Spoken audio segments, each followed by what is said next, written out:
Dear students, Jai Hind and very good morning. The topic which we are targeting in our lecture number 6 today, in chapter number 9, Heredity and Evolution. As you all know, in our last lecture, in lecture number 5, we have targeted the topic of speciation and we have tried our best to understand how new species must have come into existence on this our planet Earth, full of biodiversity. Now, dear student, in today's lecture, the topic which I am targeting is topic of classification and evolution. This topic, dear student, both are ultimately words related to each other. When you are studying the process of classification, you must have to just divert your mind back in ninth standard.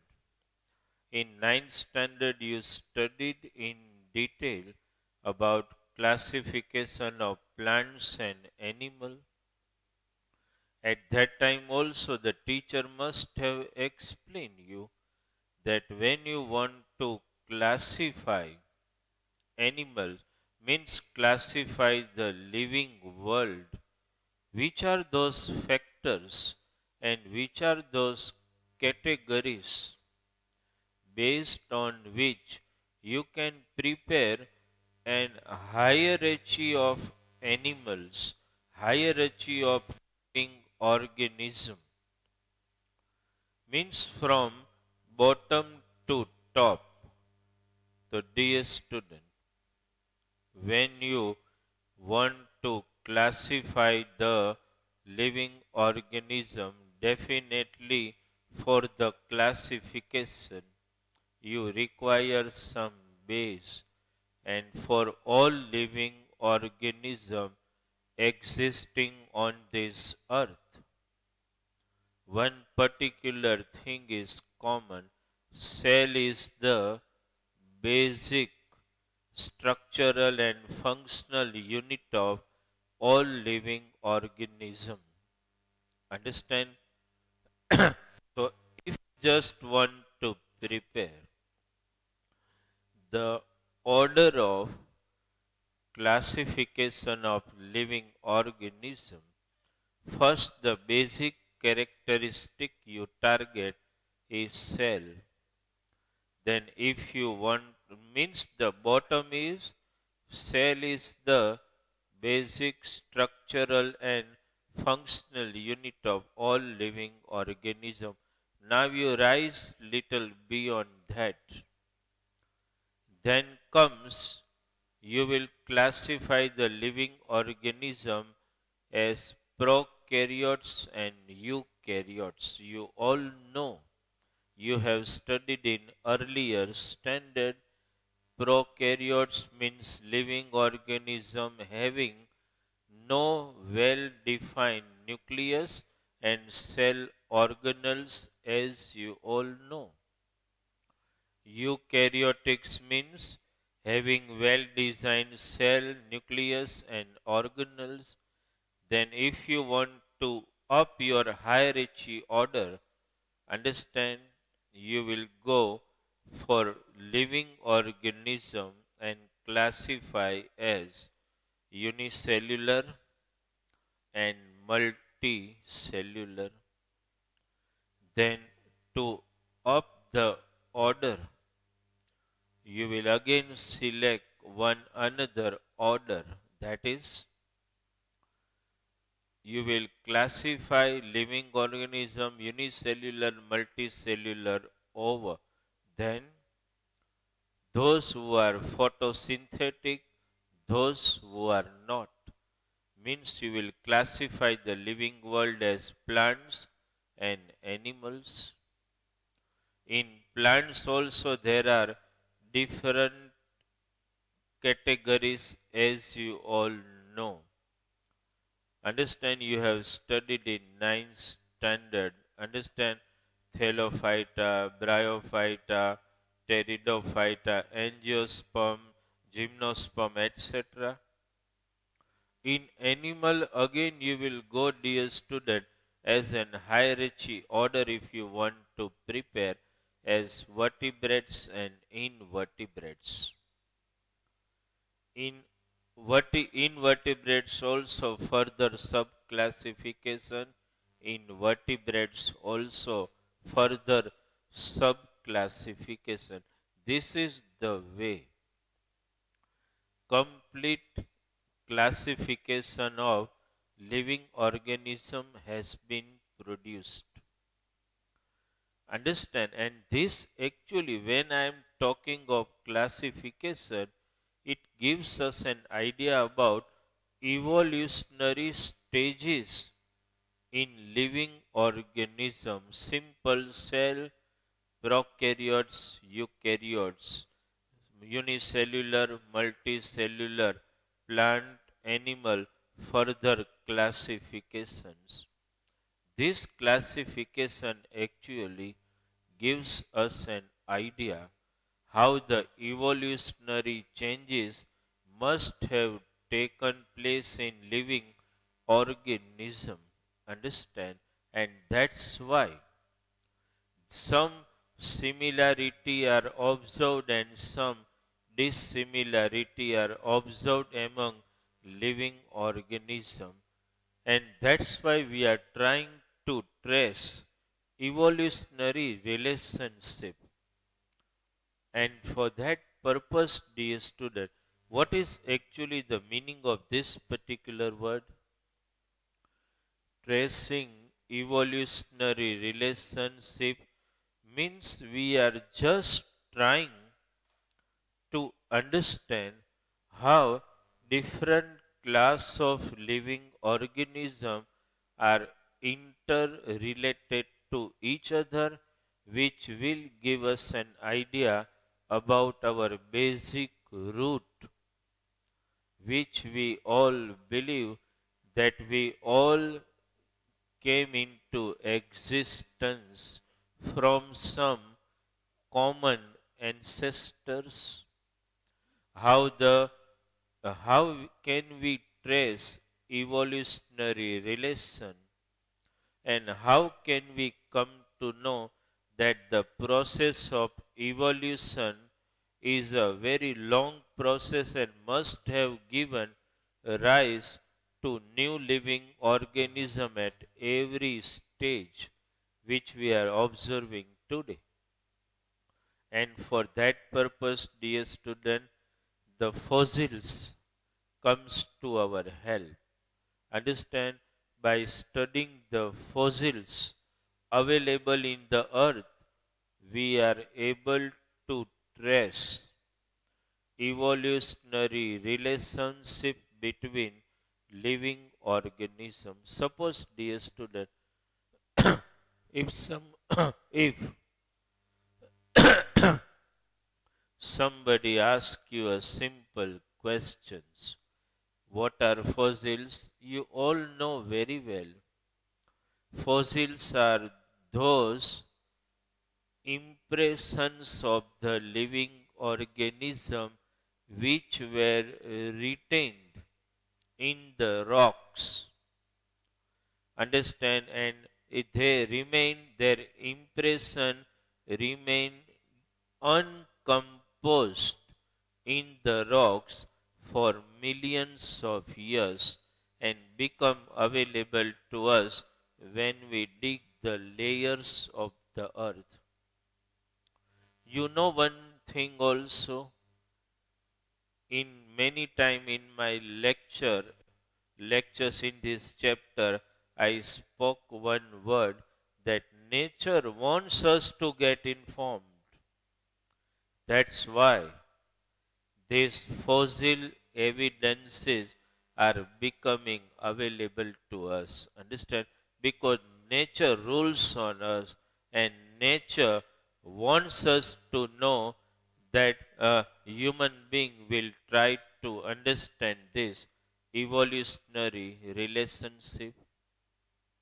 How can we trace that how the evolutionary process must have taken place? So just try to understand, dear student.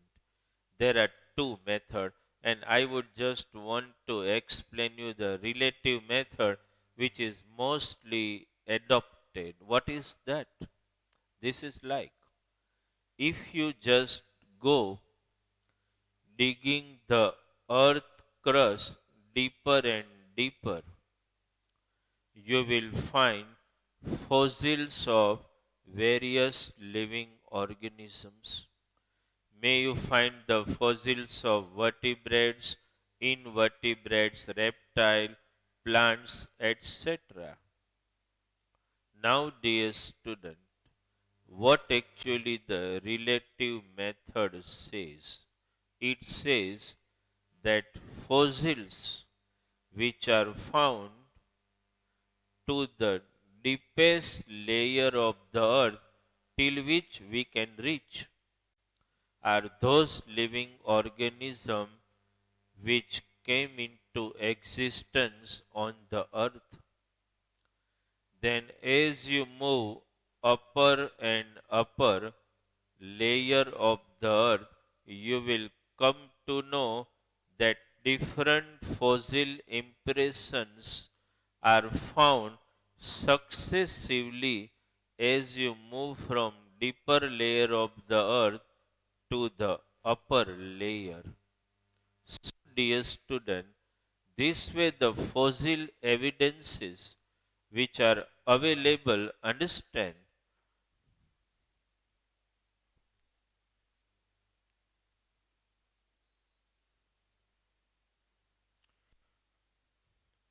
So this way, dear students, the fossil evidences which are available in successive layer of the earth, which also gives us an idea how the living organism must have come into existence. Okay? A theory goes like this. There is one another method also to know the age of the fossils, that is carbon dating method, which will also help us. Suppose you got six fossils from the a different layer of the earth, and by the carbon dating method, if you try to ascertain their age, you will come to know that fossil must have formed when. This will also gives us an idea the fossil having the maximum age is of those living organisms who existed on the earth first. Now, dear student, let us try to trace evolutionary relations. We all know that first on the earth unicellular living organism existed, then multicellular. Okay, now dear student, just try to trace back one thing. We have to believe in one fact, that living organism came into existence, the new species, by the process of organic evolution, first unicellular, then a primitive fish like structure existed on the earth. Understand? In your textbook, somewhere Nigetia fish impression is shown. That is the, I can say, the simplest structure of fish found on the earth. Understand? Then we can come to know that this fish, if when I speak the word, I mean in quite deeper, try to understand. If I speak, fish are converted into amphibians. Do you believe? So you may ask me a question that, sir, when fish are converted into amphibian, that means fish are not existing today? No, dear student. Before I explain you the speciation where geographical isolation created two new species from the existing one.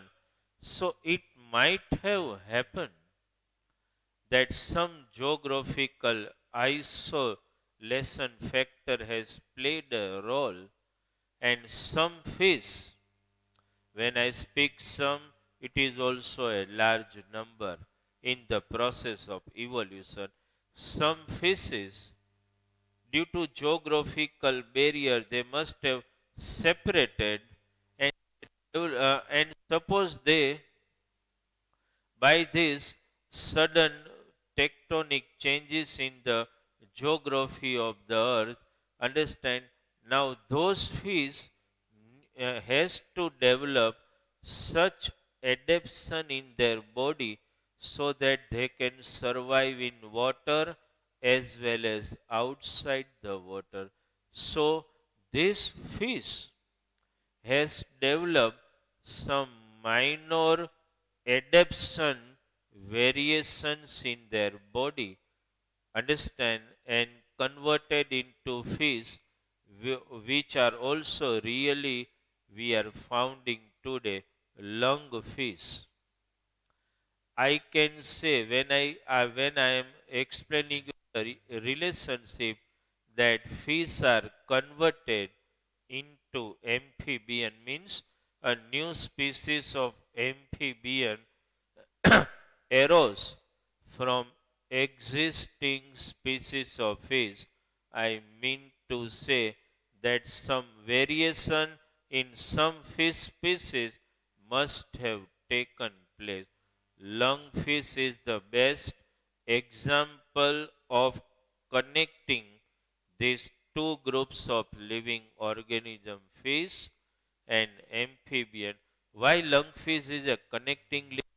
Because generally you all know, dear student, which is the respiratory organ of fish? Gills. But lungfish has both the structure, gills as well as lungs. How can it be possible? How can a fish contain lung also?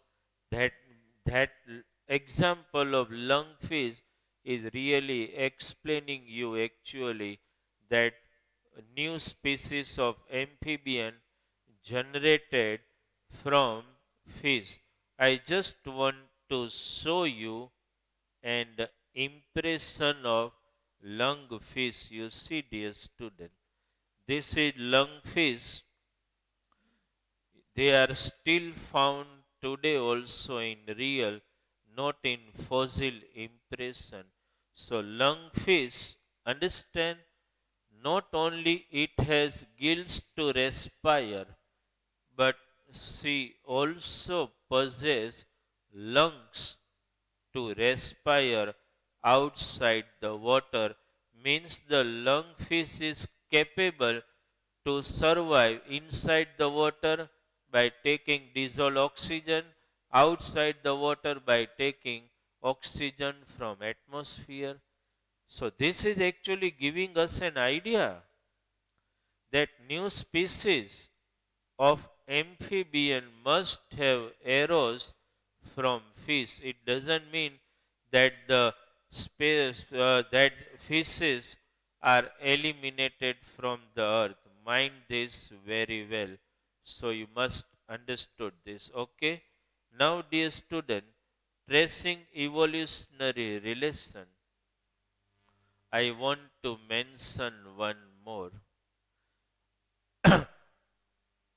Fish converted into amphibians, amphibians converted into reptiles.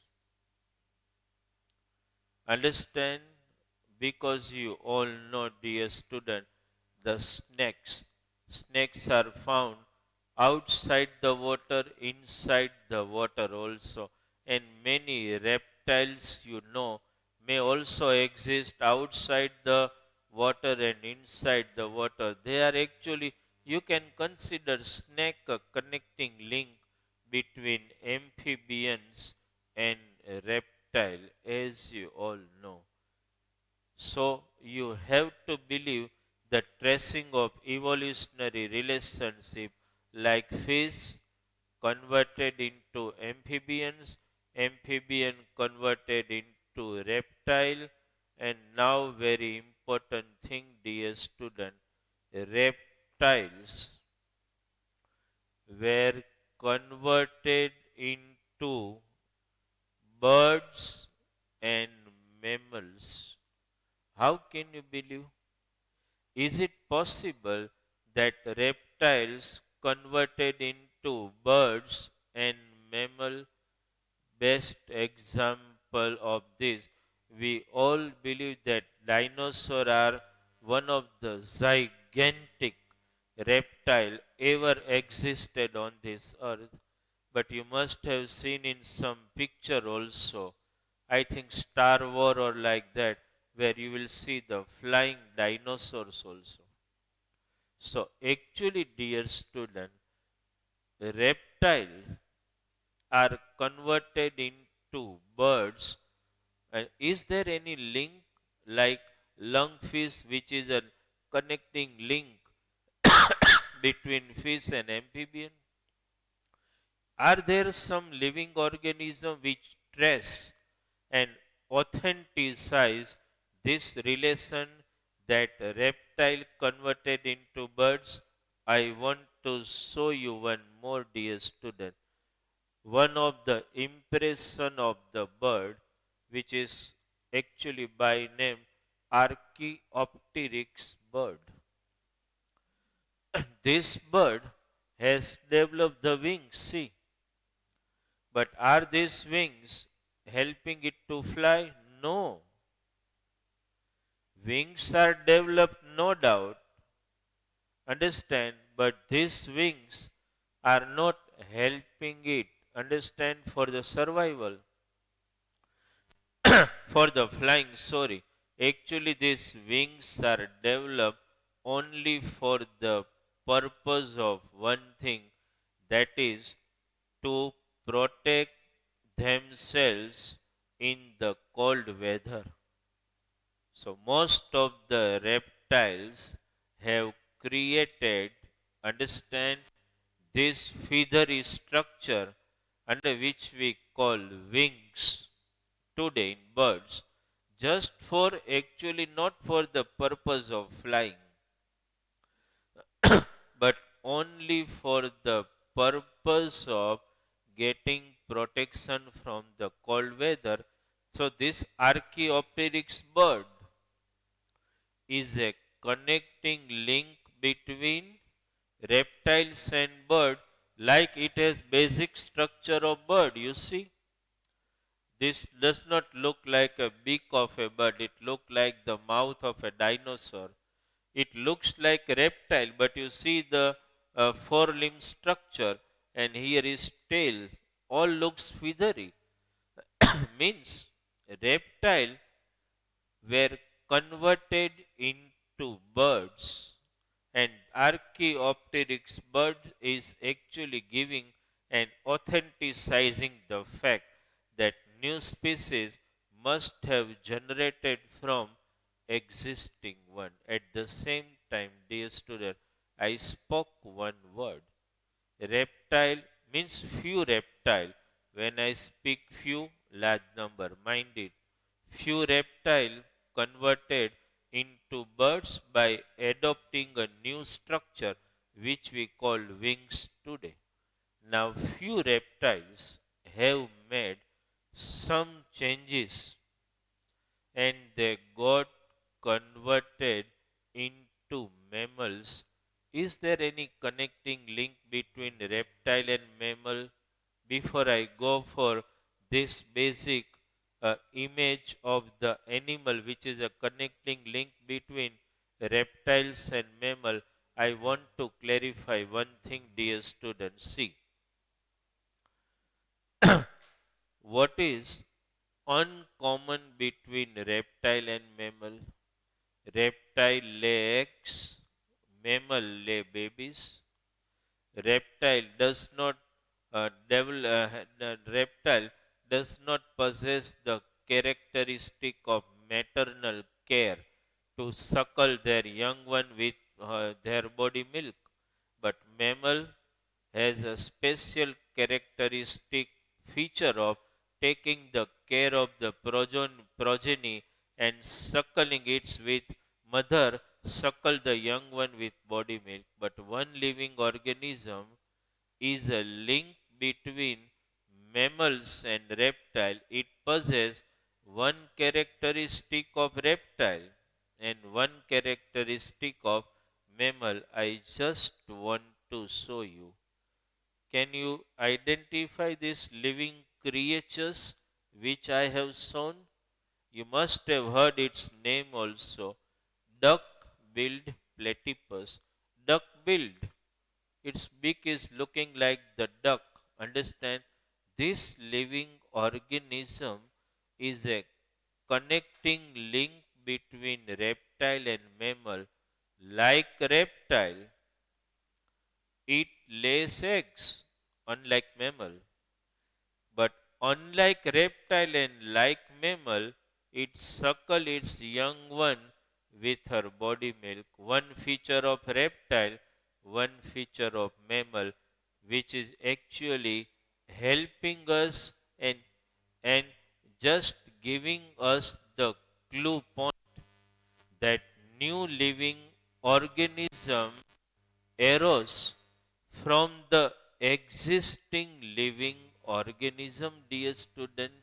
And as I told you many times, that nature wants us to get this, no doubt. We human beings are inquisitive by mind and we see the world around us and we are trying to understand the basics of nature. But nature wanted us to know, to get the knowledge how new species of living organism existing on this earth. So, dear student, could you understand how we trace the relation fish, amphibian, reptile, birds, mammal? Some of the impressions and images I have shown here, understand, are not actually it's a part of your textbook, but I wanted to make you understand in detail how the process of evolution must have taken place. Means, dear student, one thing becomes sure that our original root is same. That means we all have arose from common ancestor, that we all like to believe by this fact.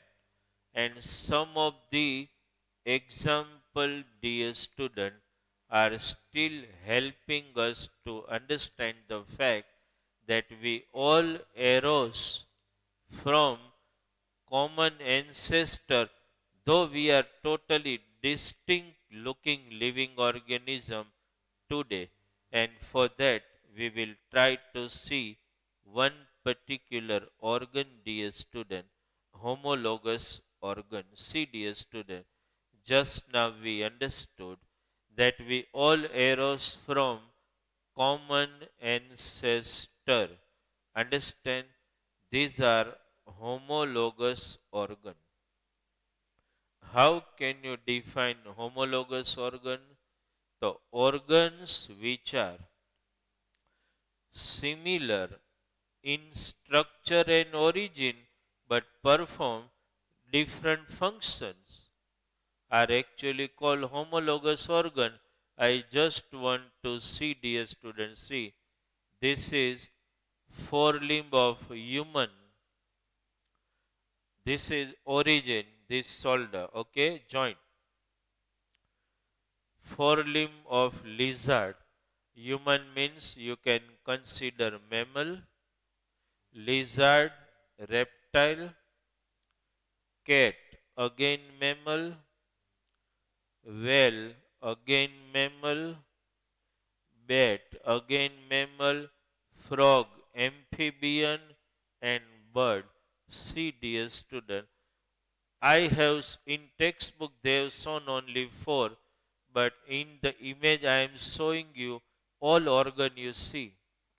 All have common origin and they looking having same structure. See, dear student, looking same structure, but they all perform different functions.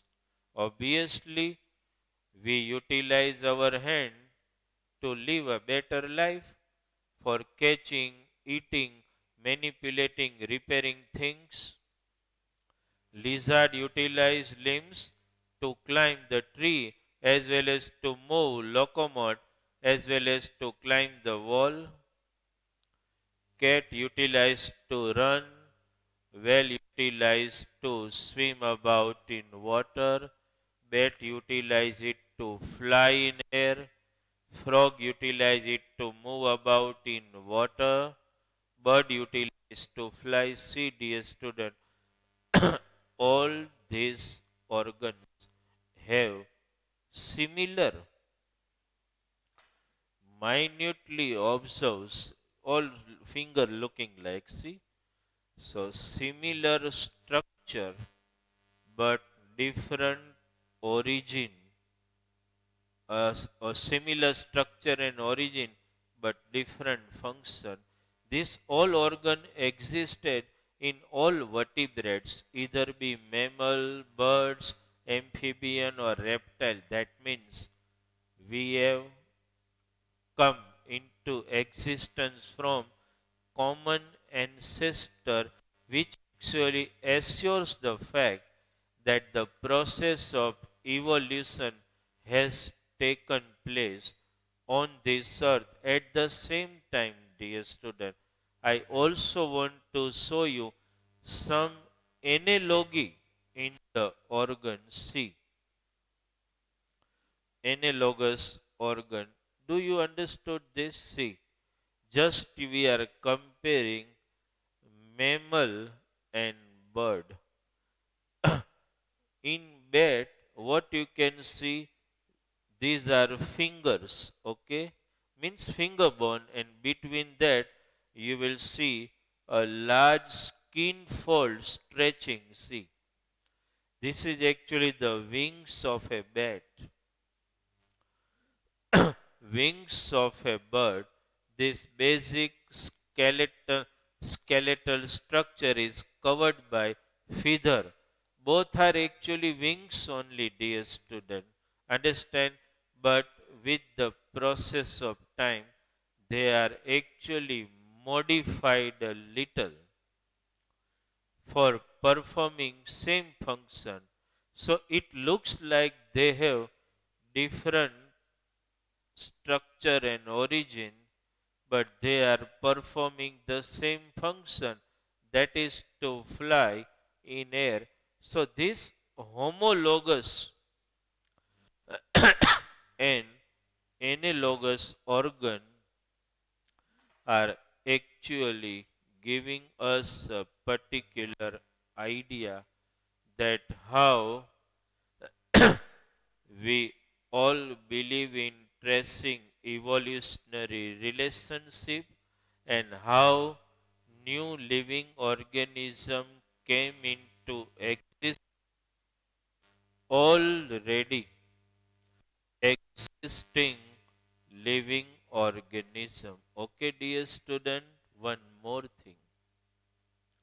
With this, we are also taking the topic of, that is, a very simple topic it look like to understand evolution by stage.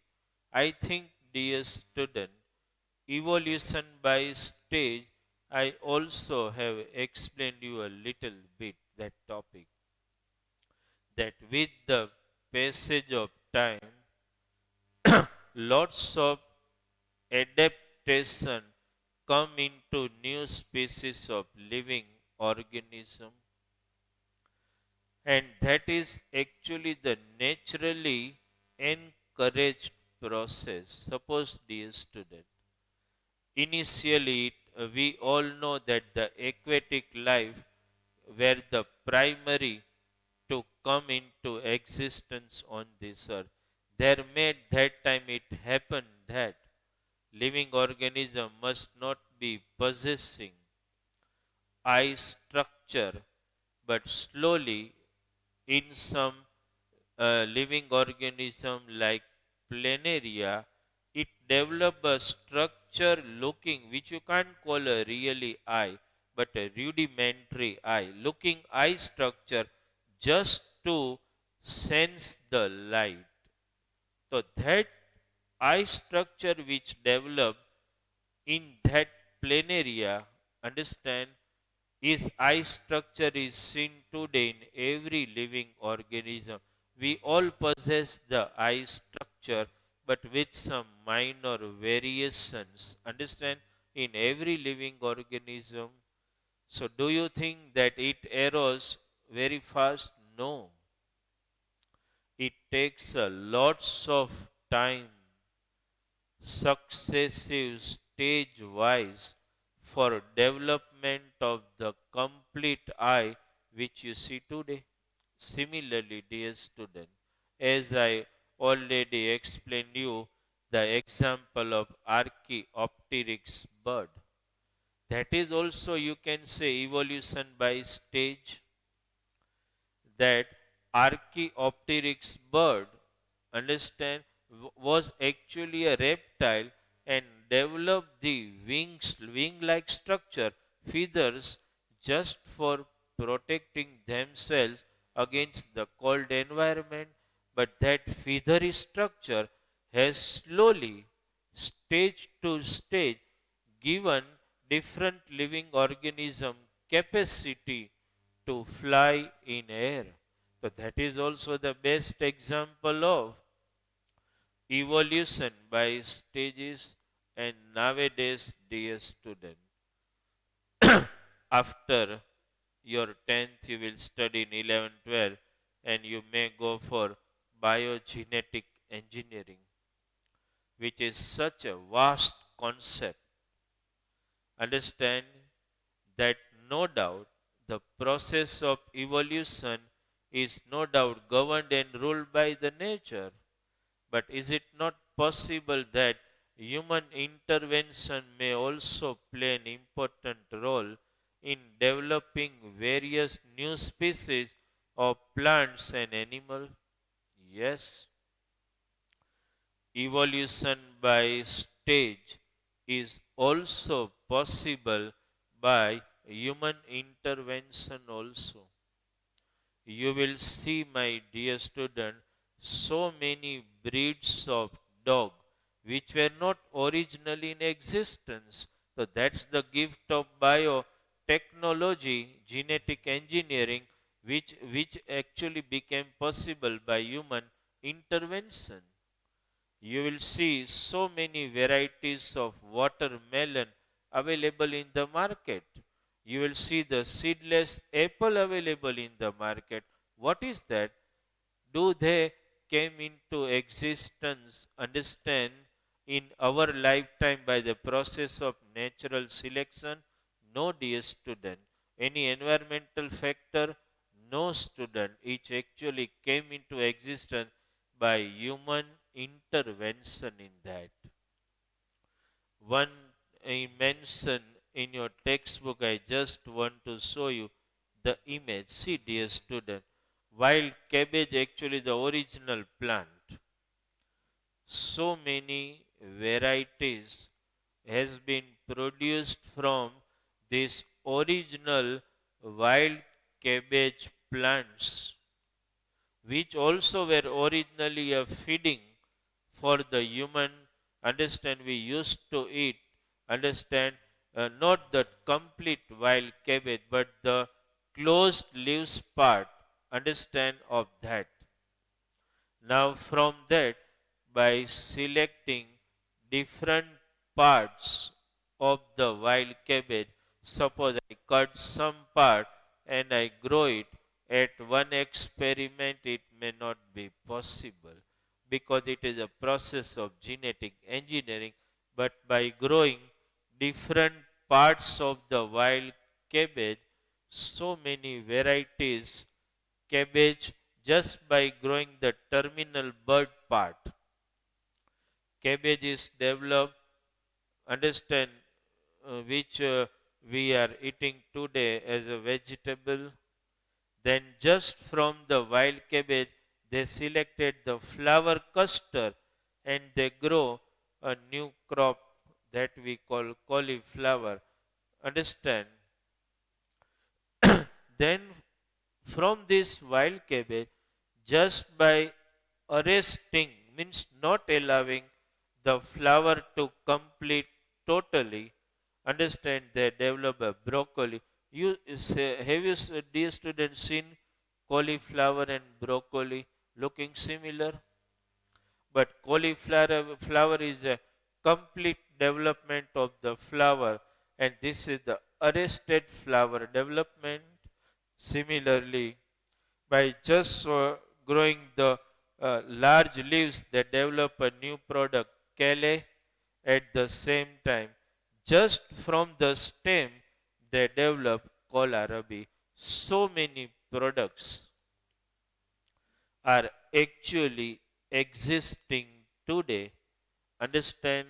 So actually originally it was a wild cabbage, but so many new species of plant are produced by developing, understanding, by just few parts of the wild cabbage plant and growing it. So dear student, nature no doubt plays an important role in developing the new species of living organism, but at the same time, human intervention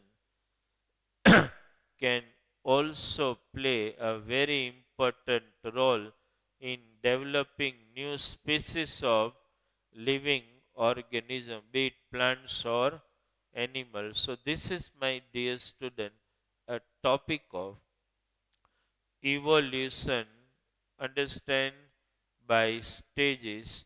The example of eye and wing, that can be called a natural selection and natural adaptation adopted by the living organism. But this is the best example of human intervention in constructive manner to develop new variety of vegetable from the existing one. Okay, dear student. So before we end today's lecture, today you are attending lecture number 6, where the where this chapter gets over. Rest of the part, that evolution cannot be compared with human progress and all, that's just a readable part of this particular chapter. But this 6th lecture are actually giving us an idea about how the process of heredity and evolution take place. Okay, dear student, the concept of biological evolution is very, very difficult to understand, right? But you should read material again and again, and you should try to understand the concept. Then you will understand such a deep concept of organic evolution. Okay, dear student. So with this particular lecture number 6, we are completing your chapter number 5, that is heredity and evolution. Okay, dear student, thank you very much.